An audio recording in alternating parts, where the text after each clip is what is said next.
बस इस तरीके के कोई आते हैं क्लाइंट्स जो कहते हैं कि is there still a pathway which I can choose to still stay here and then सही रास्ते से आगे बढ़ूं।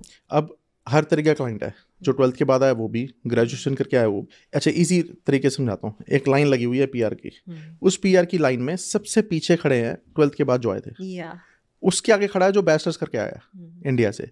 उसके आगे खड़ा है जो बैचलर्स और एक्सपीरियंस लेके आया। उसके आगे खड़ा है जो मास्टर्स करके आया।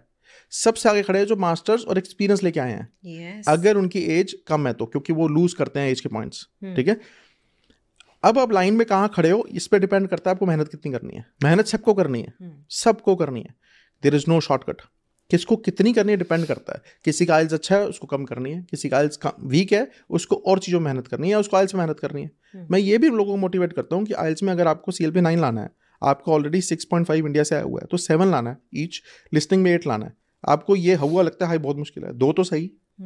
उसकी एक ईजी टिप है कि ये मत देखो क्या करना है, ये मत गूगल करो, यूट्यूब पे देखो या कोचिंग लो, क्या करना है। आपको इंग्लिश आती है, आपने सारी ज़िंदगी इंग्लिश में पढ़ाई करी है, आपने अपनी काम में भी इंग्लिश यूज़ करी है, सब कुछ हमने इंग्लिश में किया है। चाइना में नहीं होता, इंडिया में सारा कुछ इंग्लिश में ही होता है। Yeah.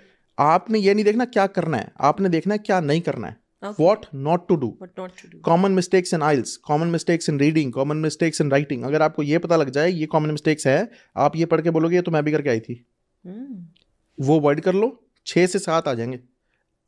5 बार पेपर दे दो, $300-350 का एक पेपर होता है। ठीक है, 5 बार दे दो, $1500-1700 अपने ऊपर खर्च किया, किसी को तो नहीं दिए ना, अपने ऊपर लगाए हैं।